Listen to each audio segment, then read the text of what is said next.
अब आप सभी का नेटवर्क 10 के खास कार्यक्रम रिपोर्टर्स लाइव में स्वागत है, जिसमें हमारे साथ प्रदेशों की राजधानियों और शहरों से हमारे संवाददाता जुड़ेंगे और जानकारी देंगे क्या है उनके शहर की खास खबरें। फिलहाल हमारे साथ हमारे संवाददाता राजकुमार चौधरी, वरिष्ठ संवाददाता, जुड़ गए हैं।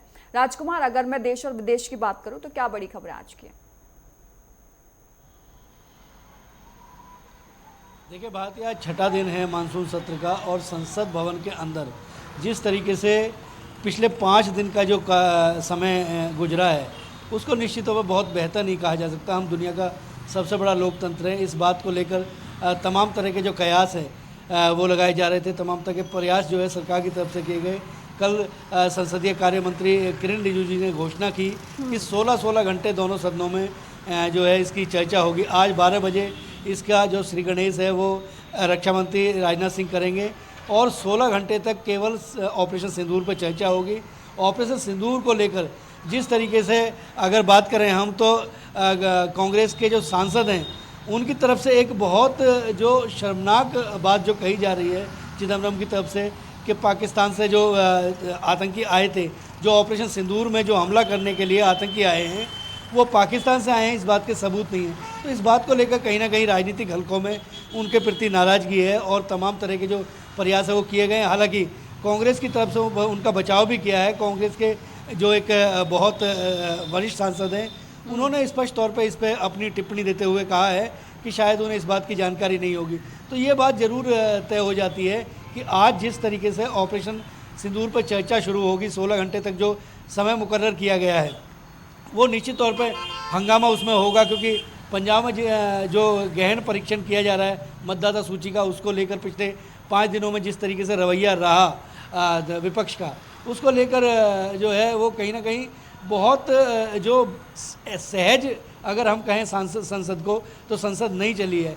और 140 करोड़ की आबादी है, उन देश में जितनी जनता रहती है उनके हक हकूक़ों के लिए ये सांसद जो है चुन के आते हैं और उस पर चर्चा करते हैं। तमाम जो नसीहतें वो दी गई हैं ओम बिरला की तरफ से जो अध्यक्ष हैं लोकसभा के, उन्होंने स्पष्ट तौर पर इस बात को कहा है कि सांसदों को एक सकारात्मक सोच रखनी चाहिए और सकारात्मक सोच के साथ इस पर चर्चा करनी चाहिए।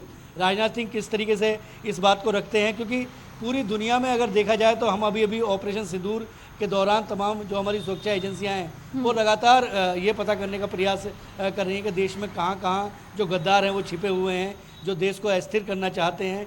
ये जो घटना हुई, इस घटना ने कहीं ना कहीं एक नया कीर्तिमान जो है वो पूरी दुनिया में स्थापित किया। 33 से ज़्यादा देशों में जो सांसद गए हैं, जिन सांसदों जिन अदर जो दल हैं उनके सांसदों ने जिस तरीके से इस बात को रखा है सारे देश में, सारी दुनिया के और देशों में जाकर, वो भी आज उसमें मौजूद रहेंगे सदन में। और पूरे मुझे लगता है कि शायद देश नहीं बल्कि पूरी दुनिया की निगाह भारती आज देश की संसद पर रहेंगी कि संसद में हमारे सांसद, हमारे जो माननीय सांसद चुन के आते हैं उनका रवैया क्या रहता है, इसके आसपास चीज़ें होंगी। उसके अलावा बात की जाए तो एक दूसरी बड़ी खबर जो है वो धर्म के क्षेत्र से जुड़ी हुई है। आज तीसरा सोमवार है श्रवण मास का, तो तमाम जो शिवालय हैं उन शिवालयों में भारी भीड़ है। लोग जो है भगवान शंकर को मनाने का प्रयास कर रहे हैं। भगवान शंकर पर जो जल, दूध और तमाम तरह के अभिषेक जो है वो हो रहे हैं। इसको लेकर पूरी सुरक्षा व्यवस्था जो है वो कड़ी की हुई है। तमाम, चाहे हम छोटे शहर की बात करें या हम बड़े शहरों की बात कर लें, उन बड़े शहरों में भी जो शिवालय हैं उनके आसपास सुरक्षा व्यवस्था इसलिए कड़ी कर दी है ताकि कोई अनहोनी ना हो। तो मुझे लगता है कि आज पूरे देश की जो बड़ी खबरें रहेंगी, जो देश जो घूमेगा वो कहीं ना कहीं संसद में जो 16 घंटे तक चर्चा होगी ऑपरेशन सिंदूर पर, उस पर किस तरीके से सरकार अपना पक्ष रखती है और विपक्ष के सांसदों का इसमें क्या रुख रहता है, इस पर मुझे लगता है कि शायद आज देश की निगाह रहेगी। बिल्कुल बिल्कुल राजकुमार, आपने बिल्कुल ठीक कहा। और देखिए 12 बजे से राजनाथ सिंह इसकी शुरुआत करेंगे। अब देखने वाली बात यह होगी कि विपक्ष क्या कुछ रखता है। आपके पास वापस लौटूंगे। हमारे साथ उत्तर प्रदेश के ब्यूरो चीफ राघवेंद्र प्रताप सिंह भी जुड़ गए हैं। राघवेंद्र, अगर मैं उत्तराखंड की माफ कीजिएगा, उत्तर प्रदेश की बड़ी खबरों की बात करूं तो क्या बड़ी खबरें आज की? बिल्कुल भारतीय, अगर उत्तर प्रदेश की बड़ी खबरों की बात करें तो आज मुख्यमंत्री योगी आदित्यनाथ लखनऊ में अपने 5 आवास पे जनता दर्शन लगाए और जनता की समस्याओं को सुना और उनके निराकरण के लिए जो भी जिम्मेदार अधिकारी हैं उनको निर्देशित करने का काम सीएम योगी आदित्यनाथ द्वारा किया गया। वहीं हम लखनऊ के समीपवर्ती जनपद बाराबंकी की बात करें तो आज चूंकि पवित्र श्रावण मास का सोमवार है, तीसरा सोमवार, और वहां पे तमाम भक्त शिवालयों में दर्शन करने के लिए आए थे। मंदिर में करंट उतर जाने से वहां 2 लोगों की मृत्यु हो गई और 20 से ज़्यादा लोग घायल हैं भगदड़ मचने के बाद से। हालांकि अब बिजली कटौती वहां पे करके, बिजली को कट आउट करके दर्शन पूजा का कार्यक्रम फिर से शुरू कर दिया गया है। लेकिन ये बाराबंकी के लिए या पूरे प्रदेश के लिए कहा जाए कि एक बहुत दुखद खबर श्रावण मास के सोमवार को देखने सुनने को मिली है। वहीं हम गाजियाबाद की बात कर लें तो उत्तर प्रदेश एसटीएफ, बिहार पुलिस और गाजियाबाद पुलिस के सहयोग से जिस तरह से अपराधियों पे एनकाउंटर किया, जिस तरह के आमने सामने की गोलाबारी हुई, उसमें बिहार का एक कुख्यात बदमाश डब्बू यादव को सीने में गोली लगी, उससे उसकी मृत्यु हो गई। तो एक तरह से कहा जा सकता है कि पुलिस की जो एसटीएफ है, उत्तर प्रदेश की जो एसटीएफ है, आज भी अपराधियों माफियाओं का सफाया करने के लिए लगातार प्रयासरत है। जिस तरह अभी कुछ दिन पहले एटीएम से पैसा उड़ाने वाले गिरोह का भंडाफोड़ एसटीएफ ने किया था, 5 लोगों को गिरफ्तार किया था। इसके अलावा जौनपुर में एनकाउंटर हुए थे और वहाँ पे अपराधी मारा गया था। और वहीं योगी आदित्यनाथ की बात कर लें तो आज योगी आदित्यनाथ बनारस पहुंचेंगे 2 दिवसीय दौरे पे, जहां पे 2 अगस्त को पीएम मोदी का बनारस दौरा है। और चूंकि बनारस पीएम मोदी का संसदीय क्षेत्र है, पीएम मोदी वहीं से सांसद हैं, तो वहां जो तैयारियां चल रही हैं उन तैयारियों का जायजा लेंगे। वहीं मुख्यमंत्री योगी आदित्यनाथ काल भैरव संकट मोचन मंदिर का दर्शन करेंगे और उसके बाद गोरखपुर जाएंगे, जहां नागपंचमी के अवसर पर गोरखनाथ मंदिर में जिस पीठ के वो महंत हैं, वहां पे कुश्ती का आयोजन होना है, जिसका फाइनल मुकाबला होगा। तो सीएम योगी आदित्यनाथ के हाथों उनको पुरस्कृत करने का काम किया जाएगा। इसके अलावा हम बात कर लें तो जिस तरह से मुख्यमंत्री योगी आदित्यनाथ और ऊर्जा मंत्री AK शर्मा ऊर्जा विभाग में मिल रही शिकायतों को लेकर के लगातार जिस तरह के मीटिंग्स का दौर किए, समीक्षा बैठक जिस तरह से सीएम योगी आदित्यनाथ ने की, बस्ती के एक चीफ इंजीनियर को आम उपभोक्ता के साथ, जो खुद ही रिटायर्ड IAS थे, उनके साथ जिस तरह के अभद्रतापूर्ण व्यवहार का उसके द्वारा किया जा रहा था, जिस तरह से ये समझाया जा रहा था कि आप टोल फ्री नंबर पे बात करिए, यहाँ से आपकी समस्या का समाधान नहीं होगा, तमाम ऐसे सांसदों के नाम ले रहा था कि वो मेरे रिश्तेदार हैं, उसको सस्पेंड कर दिया गया है उत्तर प्रदेश की योगी आदित्यनाथ की सरकार द्वारा। वहीं हम पवित्र श्रावण मास के सोमवार की बात करें तो लखनऊ से लेकर वाराणसी तक या प्रदेश के अन्य जनपदों में जो भी शिवालय हैं वहाँ पे पुलिस की व्यवस्था मुस्तैद कर दी गई है, तमाम पुलिस फोर्स उतार दी गई है। चूँकि बाराबंकी की जब घटना घटी तो उसके बाद से पूरे प्रदेश की पुलिस वैसे भी अलर्ट मोड पे आ गई है कि बाराबंकी के अलावा अब किसी अन्य प्रदेश में किसी भी शिवालय में इस तरह की दिक्कत न आए, किसी भी श्रद्धालु को कोई दिक्कत न हो जी। इसके अलावा हम एक महत्वपूर्ण खबर की बात करेंगे भारतीय, जहां पे अब तक होता ये था कि क्षेत्रों में जो भी विकास की गंगा बहाई जाती थी, जो भी विकास कार्य होते थे, उद्घाटन के समय मुख्यमंत्री और विधायक का तो नाम अंकित हो जाता था, लोकल जो जनप्रतिनिधि होते थे उनका नाम अंकित नहीं होता था। तो अब जो लोकल जनप्रतिनिधि हैं उनका भी नाम अब शिलापट में अंकित किया जाएगा। जी भाभी, बिल्कुल, देखिए काफ़ी अहम खबरें हैं। आपके पास वापस लौटूंगी राघवेंद्र, और हमारे साथ हमारे संवाददाता अजहर हुसैन भी जुड़ गए श्रीनगर से। अजहर, अगर मैं जम्मू कश्मीर की बड़ी खबरों की बात करूं तो क्या बड़े अपडेट आज के? देखिए भारती, अगर जम्मू कश्मीर के जो अहम खबरों की ओर बात करें, सबसे पहले जो संसद का जो मॉनसून का दूसरा सेशन वो चलने जा रहा है, जिसमें ऑपरेशन सिंदूर के हवाले से आज जो है पूरा जो है डिस्कशन होगा। और इस ऑपरेशन सिंदूर में किस तरीके से नए भारत में या भारतीय जवानों ने किस तरीके से एयर स्ट्राइक की और किस तरीके से जो दहशतगर्दी जो जितने भी कैंप्स चल रहे थे, चाहे POK में चल रहे थे, चाहे पाकिस्तान में चल रहे थे, और चंद मिनटों के दौरान उन्होंने ये ऑपरेशन सिंदूर अंजाम दिया। इस पे बहस होगी और जो विपक्ष के राहुल गांधी और बाकी जो NDA के जितने भी नेता है वो इस बार जो है हंगामा आराई के उस तत्व पे बैठे हैं। जो है मॉनसून का ये जो दूसरा सेशन है, जिस तरीके से लगातार राहुल गांधी जो डिमांड कर रहे थे कि ऑपरेशन सिंदूर या पहलगाम इंसिडेंट के ऊपर एक खुसूसी सेशन होना चाहिए था, और आज दिन में ये देखा जाएगा क्योंकि 11 बजे के बाद भी ये सेशन होगा, और इस 11 बजे के बाद में इस ऑपरेशन सिंदूर और पहलगाम इंसिडेंट पे पूरी तरीके से इस पे हंगामा आराई देखने को मिल सकती है। दूसरी अहम खबर की अगर हम बात करें, पीपुल्स डेमोक्रेटिक पार्टी यानी PDP महबूबा मुफ्ती की जो पार्टी है, आज इनका राइजिंग डे है और आज राइजिंग डे के हवाले से श्रीनगर में एक बड़ा जो है समारोह देखने को मिलेगा। और 11 बजे, चूंकि ये 11 बजे स्टार्ट होगा, क्योंकि ये इसलिए खास है क्योंकि महबूबा मुफ्ती इस बार जो है अपनी तकरीर में क्या कुछ कहती है, जिसमें हमेशा उसने जो है नेशनल कॉन्फ्रेंस यानी यूटी की जो सरकार है, अमर सरकार, उसको आड़े हाथों लेते हुए वो इस बार क्या टिप्पणी करती है और उसके बाद में जो है बीजेपी या बाकी जितनी भी अन्य पार्टियां हैं उनको निशाने बनाने की जो है इस बार प्रक्रिया है, क्योंकि ये बड़ा समारोह है और ये राइजिंग डे है। आपको बता दूं कि पीपल्स डेमोक्रेटिक पार्टी जो है 1990 में जो है वजूद में आई है और ये महबूबा मुफ्ती के जो वालिद है यानी फादर, उनके फादर जो है मरहूम मुफ्ती मोहम्मद सईद ने इसका जो है इनेकाद किया था 1990 में और उसके बाद में 2010 में इनको जो है ये गवर्नमेंट में थे और उसके बाद में 2014 में 2 बार ये तब से लेके अभी तक जो है गवर्नमेंट में आए हैं। लेकिन हमेशा हमने देखा कि नेशनल कॉन्फ्रेंस के निशाने पे रही है और नेशनल कॉन्फ्रेंस के तनकीद में ये हमेशा लगी है। लेकिन देखने वाली बात है कि 11 बजे के इस समारोह के बाद में क्या कुछ महबूबा मुफ्ती कहती है, इसका इंतजार रहेगा। अगर तीसरी और अहम खबर की अगर हम बात करें, बाबा अमरनाथ, बुड्ढा अमरनाथ यात्रा यानी चटानी, यानी जिसको बुड्ढा चटानी यात्रा के नाम से भी माना जाता है, जो कि राजपुर पुंछ में लोकेटेड है। आज सुबह जो है ये पहला जत्था जो है जम्मू के भगवती नगर से रवाना हो गया, जिसकी हरी झंडी है एलजी मनोज सिन्हा के द्वारा दी गई। और ये जो जत्था है तकरीबन 1000 के करीब इसमें श्रद्धालु जो है वो यात्रा करके वो पुंछ पहुंचेंगे और वहां पे बाबा बुड्ढा का जो यात्रा करके वहां पे दर्शन करेंगे। और आपको बता दूं कि ये यात्रा जो है 10 दिनों तक चलेगी और इस 10 दिनों के बाद में ये यात्रा संपूर्ण होगी। और आपको बता दूं कि अगर सिक्योरिटी या अरेंजमेंट्स के हवाले से बात करें, जिस तरीके से अमरनाथ यात्रा जो कि कश्मीर में चल रही है, उसमें भी सिक्योरिटी सिनेरियो का खास ख्याल रखा गया है।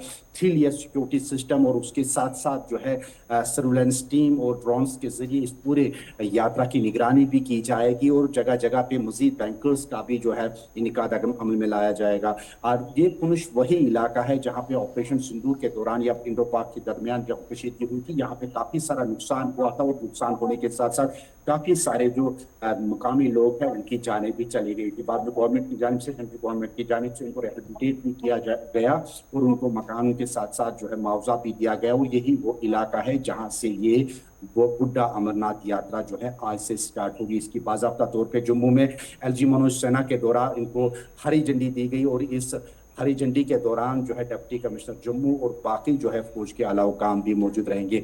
आपको बता दूं कि इस सिक्योरिटी सिनेरियो में जो ये जो यात्रा चल रही है, इसमें सीआरपीएफ, जम्मू और कश्मीर पुलिस और बाकी अन्य सेना की जो है टुकड़ियां हैं वो इस पे निगरानी की जाएगी। जिस तरीके से मैंने पहले ही कहा कि लेटेस्ट टेक्नोलॉजी से लेस इस पूरे यात्रा को अंजाम दी जाएगी। एक और अपडेट यहाँ पे देना चाहता हूँ, अमरनाथ यात्रा 2025 के हवाले से जो अभी चल रही है, तकरीबन अभी तक जो है 3,70,000 के करीब जो श्रद्धालु ने बाबा बर्फानी के दर्शन करके वो फैज़याब हुए हैं। इसी तरीके से अगर हम एक और अपडेट की बात करें, नॉर्थ कश्मीर में बारामुल्ला के इलाके में आज दौरान शब आगजनी की एक वारदात पेश आई है, जिसमें जो 2 रिहायशी मकान है वो कम्प्लीटली डैमेज हो गए हैं। हालांकि दमकल की गाड़ियां और मकामी लोगों ने अनथक कोशिश की कि इस आग को बुझाया जाए, लेकिन आग इतनी भयानक थी कि 2 मकानों को जो है पूरी तरीके से जो है वो खाकिस्तर हो गए हैं। और बताया जा रहा है कि इसमें तकरीबन लाखों के करीब जो नुकसान है वो हुआ है। और इसके बाद में अगर हम बात करें बाकी अमरनाथ यात्रा या जम्मू एयरपोर्ट की बात करें, जम्मू एयरपोर्ट में लगातार जो है रिनोवेशन का काम भी किया था। हालांकि इसकी डेडलाइन का जो डेट दिया गया था, जून 2026 तक इसकी डेडलाइन का डेट दिया गया था, लेकिन अभी तक इसका जो काम है 35% जो है यानी 35% ही काम इसमें अभी मुकम्मल हुआ है, क्योंकि बीच में ऑपरेशन सिंदूर आ गया और उसकी वजह से ये काम जो है रुका पड़ा है। लेकिन इस बार लग रहा है कि ये जो एयरपोर्ट का काम है तकरीबन 2027 तक ही कंप्लीट होगा। लेकिन आने वाले समय की बात है कि यह आधिकारिक तौर पे इस पे कितने शिद्दत से अभी काम चलेगा, इसमें देखने वाली बात होगी। ठीक है, तमाम बड़ी खबरों से आपने रूबरू कराया अजहर, और हमारे साथ हमारे वाराणसी से संवाददाता जुड़ गए हैं सचिन पांडे। सचिन, क्या बड़ी खबरें रहने वाली हैं, और साथ ही साथ ये भी बताइएगा कि ग्राउंड जीरो पर कैसी तैयारियां आप देख रहे हैं, क्योंकि सीएम योगी आदित्यनाथ का दौरा है और उसके बाद 2 अगस्त को पीएम मोदी का भी दौरा है। पहली खबर बता दूं वाराणसी की, तो आज बाबा के दर्शन करने के लिए लाखों श्रद्धालु काशी पहुंचे थे और यहाँ पर जो सुरक्षा व्यवस्था प्रशासन की कहूँ तो वो तैनाती थी और लगातार लाखों की संख्या में श्रद्धालु आज काशी पहुंचे। हर हर महादेव के नारे से काशी पूरा गुंजमान रहा।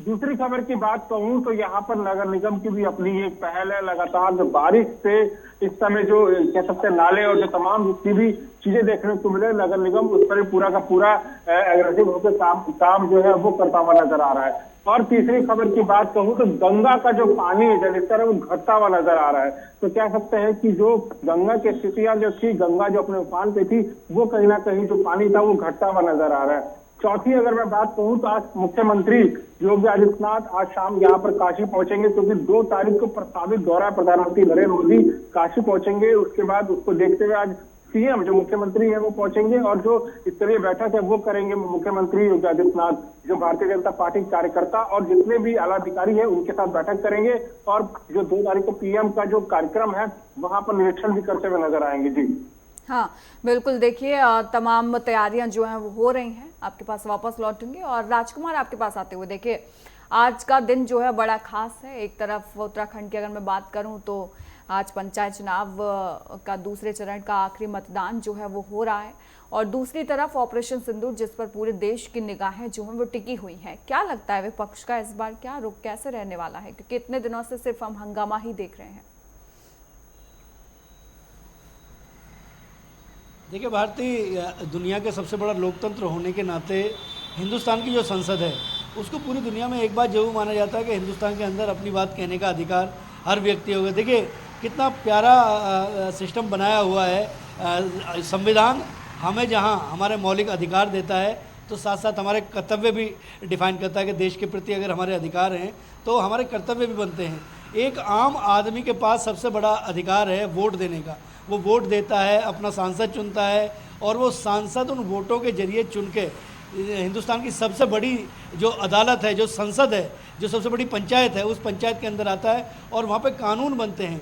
उन कानून का अनुपालन जो है पूरी दुनिया करती है, पूरा देश करता है और उस देश में अनुपालन कराने के लिए कार्यपालिका अलग है, विधायिका अलग है, एक अच्छा सिस्टम बनाया हुआ है। लेकिन जिस तरीके से माननीय हमारे जाते हैं, उन्हें जिन मुद्दों पर आम आदमी से जुड़े हुए मुद्दों पर जो चर्चा करनी चाहिए, शायद उस चर्चा से कहीं ना कहीं हमारी संसद जो है पिछले 5 दिन से तो भटकी हुई है। आज छठा दिन है और तमाम विपक्ष के जो बड़े नेता हैं उनके साथ भी संसदीय कार्य मंत्री और राज्यसभा के जो सभापति हैं इस समय हरवंश जो हैं, उसके अलावा लोकसभा के स्पीकर ने भी उनके साथ सामंजस्य बिठाने की बात की है। उनसे कहा है कि आप संसद के अंदर आइए और जो आपके सवाल हैं अपने सवालों के अपने नाम दीजिए। आपकी तरफ से, विपक्ष की तरफ से कौन कौन सांसद इसमें पार्टिसिपेट करेगा, वो तमाम लोकसभा स्पीकर के पास जाएंगे, वो संसदीय कार्य मंत्री के साथ डिसीजन करके उसके बाद जो सूची है वो सूची फाइनल होगी और सरकार की तरफ से एक जो 12 बजे जो शुरुआत इसकी की जाएगी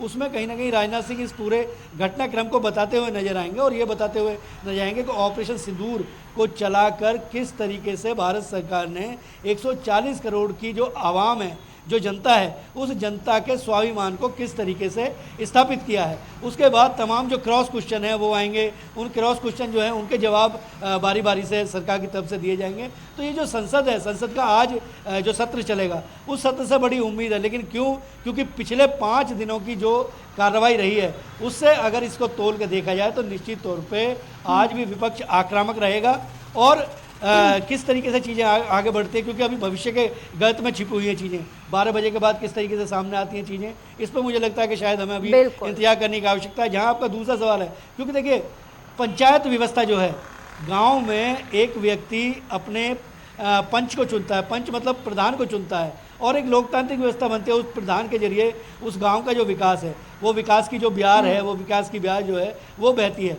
तो आज जो तीसरे चरण का जो मतदान आज हो रहा है पंचायत चुनाव में उत्तराखंड में, अगर उत्तराखंड की बात करी जाए तो उत्तराखंड में ऐसे गांव भी जहाँ 250-250, 300, 400 वोटें हैं, दूरगामी क्षेत्र पड़ते हैं। लेकिन मतदान कर्मी, सरकारी सिस्टम जो है वो उन गाँवों में पहुँचेगा और पहुँच कर वहाँ पर उनकी वोट डलवाएगा। एक एक व्यक्ति जो है सोच समझकर अपने प्रधान को चुनेगा। वो पंचायत चुनावों में वो प्रधान जो हैं, यही प्रधान उनकी बात को आगे सरकार तक ले जाएंगे। और विकास का जो सही खाका अगर तैयार होता है तो एक गांव से निकलता है। अगर गांव में जो अंतिम पायदान पर खड़ा हुआ व्यक्ति है उसके पास भी वोट है और उस वोट के आधार पर वो प्रधान को चुनता है। उसके बाद फिर उस प्रधान से वो विकास का कार्य कराता है अपने गाँव में कि मेरे घर के सामने सड़क नहीं बनी है, मेरे घर के सामने पानी नहीं आया।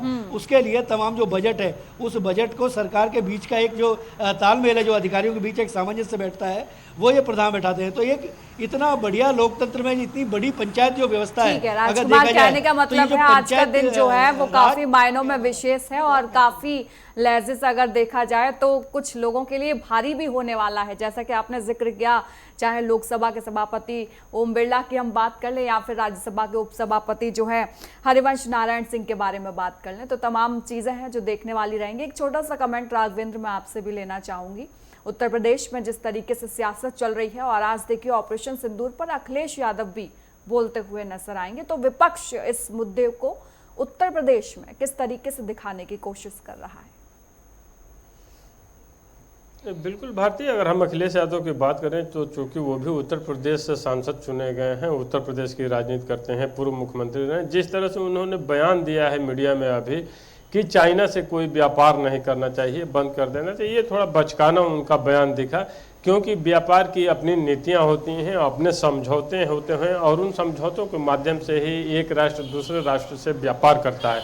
हम तमाम अनुबंधों से बंधे रहते हैं व्यापार जब करते हैं। ग्लोबलाइजेशन के दौर में जब हर विश्व के जितने भी देश हैं, एक देश दूसरे देश के साथ व्यापार कर रहे हैं, तो किसी भी देश के साथ व्यापार को तोड़ना इतना आसान नहीं होता है, क्योंकि समझौतों के तहत हर देश बंधा हुआ है। लेकिन उत्तर प्रदेश की बात कर लें, जिस तरह से सियासी उठापटक चल रहा है, अभी डिम्पल यादव की बात करें जो ही उत्तर प्रदेश से सांसद हैं, अखिलेश यादव की पत्नी भी हैं, मौलवी द्वारा उनके ऊपर जिस तरह के बयान दिए गए थे उसके ऊपर गंभीर धाराओं में FIR दर्ज की गई है। वहीं विश्व हिंदू परिषद नाम की संस्था डिम्पल यादव के समर्थन में उतर गया है। और चूंकि आने वाले समय में उत्तर प्रदेश में भी पंचायत चुनाव होने, तो इसको देखते हुए बसपा, सपा, कांग्रेस, अन्य क्षेत्रीय दल और बीजेपी भी एक दूसरे पे सियासी बाण छोड़ रहे हैं, एक दूसरे पे आरोप प्रत्यारोप लगा रहे हैं। क्योंकि पंचायत चुनाव के माध्यम से आगामी 2027 के विधानसभा चुनाव की बैतरणी सभी को पार करनी है और ग्रामीण स्तर पर कौन कितना मजबूत है ये इसको दिखाने की कवायद में हर राजनीतिक दल लगा हुआ है। जी भारती।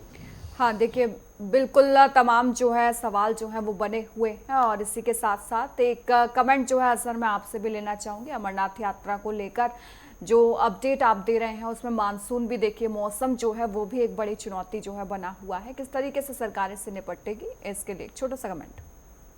देखिए बाती, अमरनाथ यात्रा के हवाले से लगातार हालांकि मौसम की चुनौती का सामना भी करना पड़ा और मौसम की चुनौती के साथ साथ ये सिक्योरिटी का भी चुनौती का सामना करना पड़ा। जिस तरीके से लग रहा था कि अमरनाथ यात्रा इस बार जो है कैंसिल होगी, लेकिन उसके बाद में जब सरकार ने इनिशिएटिव लिया कि अमरनाथ यात्रा अपने टाइम पे होगी और उसके बाद में जो सिक्योरिटी सिनेरियो का जो 3 लेयर सिक्योरिटी सिस्टम के साथ साथ जो लेटेस्ट टेक्नोलॉजी, जिसमें अब की बार जो फेस रिकॉग्नाइजेशन सिस्टम, जिसमें एकदम से अगर कोई भी व्यक्ति जो उस कैमरा के सामने जाता है तो उसको वहीं पे दबोच लेते हैं। लेकिन यहाँ पे मौसम की बात है, हालांकि एक आध दिन जो है अमरनाथ यात्रा जो है उसको कैंसिल भी करना पड़ा, लेकिन उसके बाद में मौसम में बेहतरी जो है धीरे धीरे बेहतरी देखने को मिली। और जो अमरनाथ यात्रा की जिस तरीके से हम यात्रा आंकड़ों की बात करें, 3,70,000 के करीब जो यात्रीज है उन्होंने बाबा अमरनाथ यात्रा के दर्शन करके वो फैज़याब हुए हैं। इसी तरीके से आज एक और यात्रा जो है जो जम्मू भगवती नगर से जो पहला जत्था जो रवाना हुआ, तकरीबन 1,000 के करीब जो एक पहला जत्था था,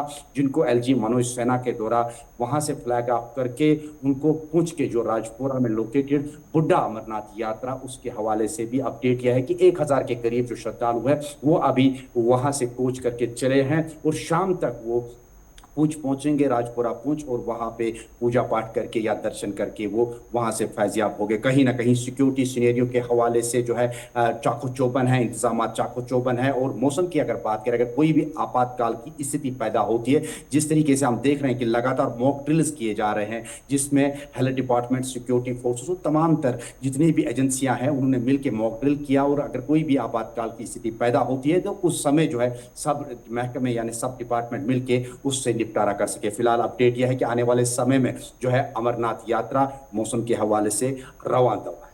जी बात। तो देखिए, तमाम अपडेट्स आप लोगों ने दिया, आप सभी का बहुत बहुत धन्यवाद।